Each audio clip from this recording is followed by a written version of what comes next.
I'd like to share a recipe with you today that is just one of my absolute favorites. They are my holiday dinner rolls, and I call them my holiday dinner rolls because they do use quite a bit more honey than I usually allow for.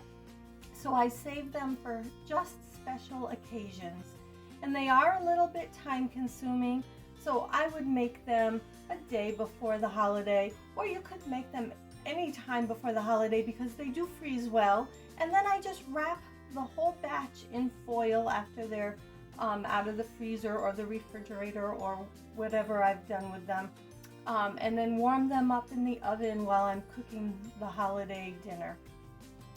So we're going to start with a 375-degree oven preheating so that we can use that as a place to rise our dough.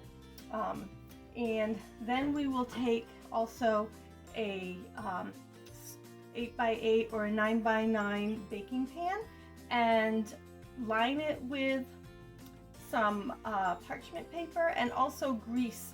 So I grease the entire pan and then I put the parchment paper on. It kind of keeps it in place a little bit, something to kind of adhere it with. And then I do rub some grease over the top of the parchment paper as well. Just kind of, it keeps them from sticking. They do tend to stick to the bottom of the pan if you don't use the parchment paper. And then next we are going to take some honey. I have a 1/4 cup plus 2 tablespoons, which is also 3/8 of a cup if you want to measure out your 1/8 of a cup. And warm it up so that is lukewarm, about 110 to 120 degrees. And be careful not to overheat it because it is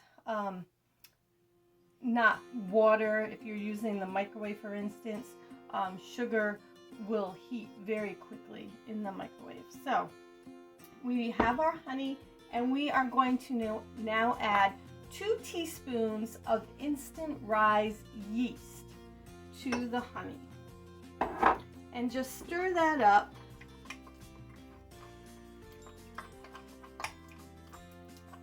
And we're going to then set it aside while we continue on with the rest of our recipe. So it just doesn't, and it's not going to bubble and rise like if you had some water and yeast and sugar activating, but it'll be great. So then you would want to, I'm using my stand mixer. If you don't have a stand mixer, you could use a hand mixer, but you definitely really need a mixer for this recipe. I have added to my mixer 7 egg whites. I cracked them prior to the video. It's just a little bit easier. And I saved my yolks.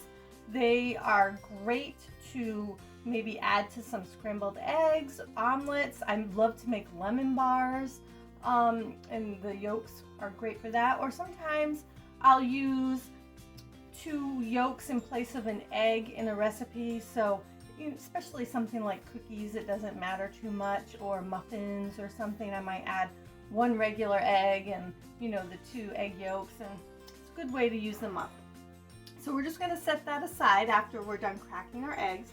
Then we are going to take a bowl and add 1½ cups of almond flour, which I have done. 1 cup of sweet potato starch. If you cannot find sweet potato starch, you could try the Asian markets. Also, if you don't have sweet potato starch, you could substitute with potato starch. And for those of you that follow a lectin-free diet, a little potato starch is allowed, and it is lectin-free. The way it is made, it is not. This does not contain the lectins that would normally be in the potatoes. And 1 cup of tapioca flour. And there is a difference between starch and flour for the sweet potato or the potato. Make sure you do have the starch for the sweet potato or potato, not flour. Okay, so we did add the tapioca.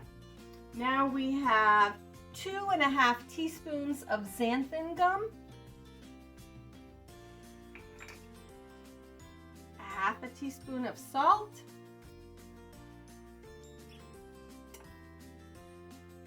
¾ teaspoon of baking soda, 1½ teaspoons of cream of tartar. And if you don't have cream of tartar, you could substitute the baking soda and the cream of tartar, remove those, and add 1 tablespoon of baking powder. And we're just going to whisk this together. Okay, once this is whisked together, you can set it aside. And then we are going to whip up our egg whites. So we have 7 egg whites in here. And we're gonna whip them up on like a medium-high speed till they're nice and frothy. It'll take about a minute. The egg whites are done. They're just frothy. You can see them, they've just kind of frothed up a little. Okay, and we are going to put this back on. And we're going to slowly add the dry ingredients. I usually take about a spoonful or so and just kind of shake it around. And once it's mixed in, I add another spoonful or so.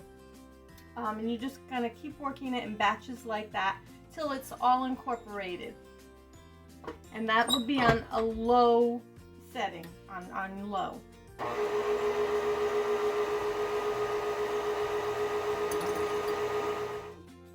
Okay, the dough is pretty well combined. There's a little bit in the middle of the beater that didn't quite mix up, but it will mix up in the next step. So it's mostly mixed up.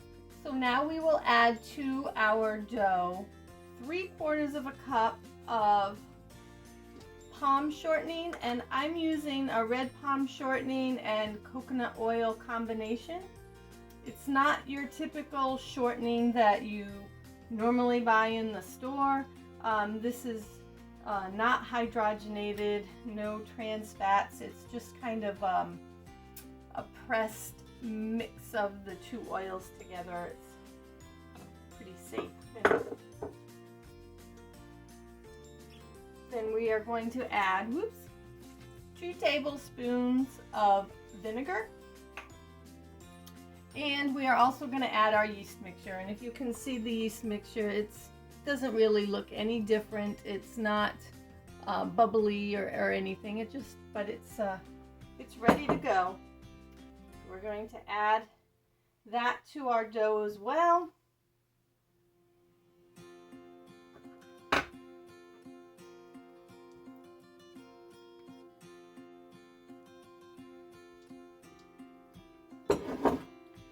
So this is ready to go back on the mixer.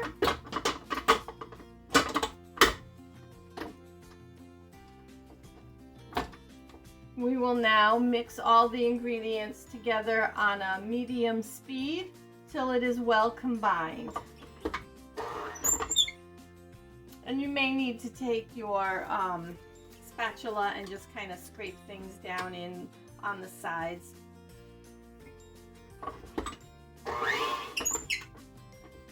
So now we have the dough. I don't know if you can see it real well there. Let's see if I can. It's kind of doughy. And we will take as much of it out of the beaters that we can.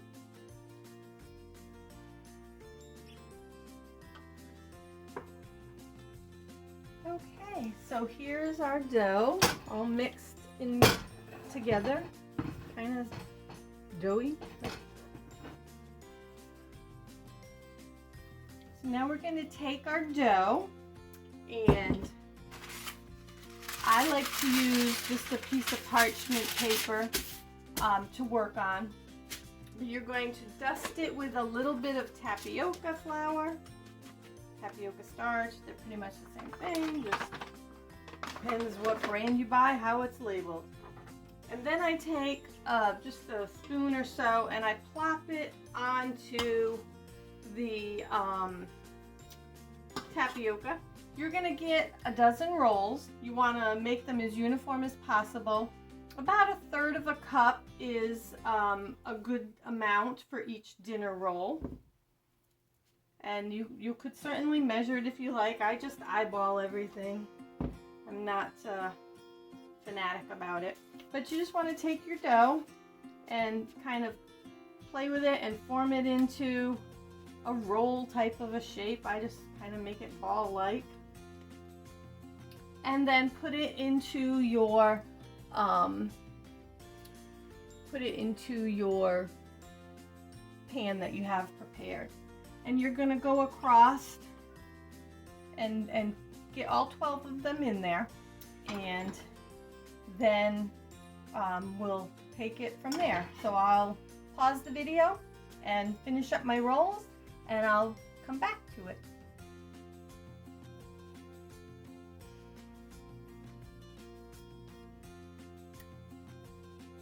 Now that the rolls are all in the pan and ready for the next step, we're going to take a pastry brush and some water and brush all of the rolls with water. And don't be shy with the water, plenty is fine. I just kind of slop it all on there. So the rolls are all brushed with the water. I'm going to shut the camera off and bring it around to show you how they look.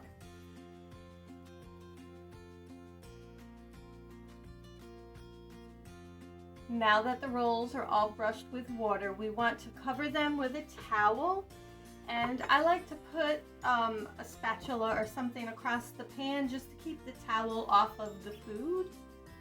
Especially dough, it can get kind of sticky and that would be a big mess. But we are going to now turn the oven off that we have set at 375 degrees. That's been preheating while we've been doing all of our prep work.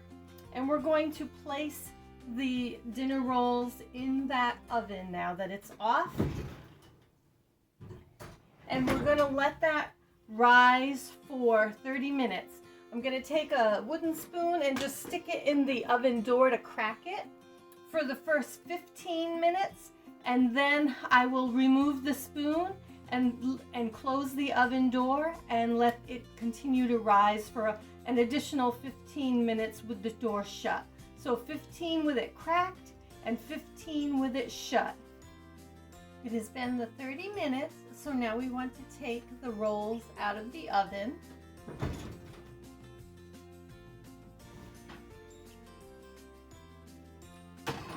And we're going to set the oven back to 375 degrees and let it preheat. You can remove your towel while the oven is preheating. And I'll give you a look at the rolls. We're going to brush them with some more water and then put them in the oven when it is done preheating. But I'll shut the camera off and let you see how they look.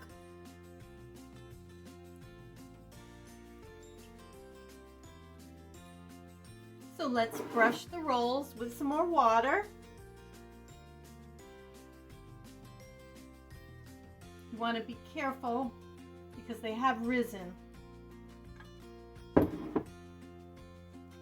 They're all brushed. I'll flip the camera and let you see how they came out.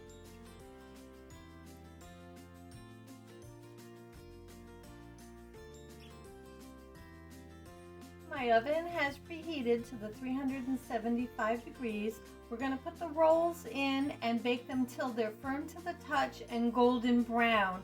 It'll take about 23 minutes or so, but halfway through that baking time, we're going to take them out, brush them with some melted butter, ghee, or a mild oil of your choice. I like to do avocado oil.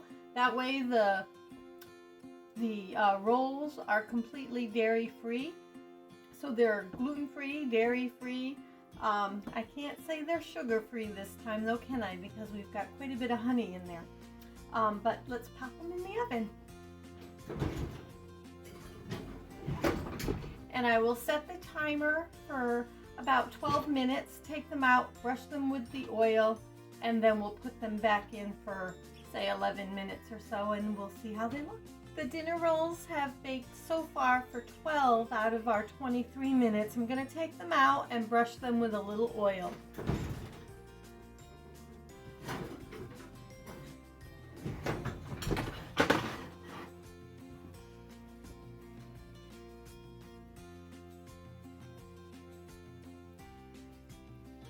The oil will help them brown nicely. And you could use, like I said before, some butter or ghee if you like. But by using the avocado oil that I've chosen, it keeps them dairy free for anyone that is not able to have dairy.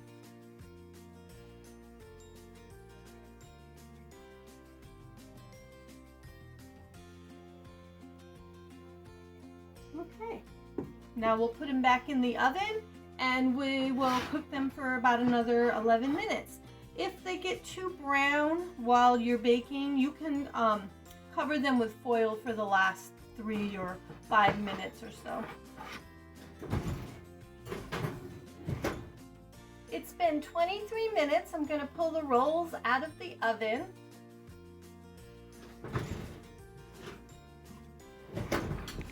Oh, they look very good, nice and golden. I will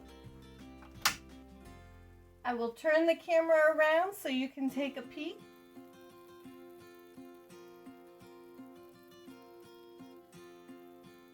All right, so the rolls are done. We're going to cover them with foil and leave them in the pan to cool. And this will help keep them nice and soft. And oh, wait till you try them. They are so yummy. So we'll leave them covered and let them cool so that you can handle them and remove them from the pan. And if you're not going to use them right away, wrap them in foil and put them in the freezer. If it's going to be just a day or two, you could leave them on the counter and then warm them up when you're ready to eat them. You can eat them room temperature too, but I like them warm and spread a little ghee or butter on them. So yummy.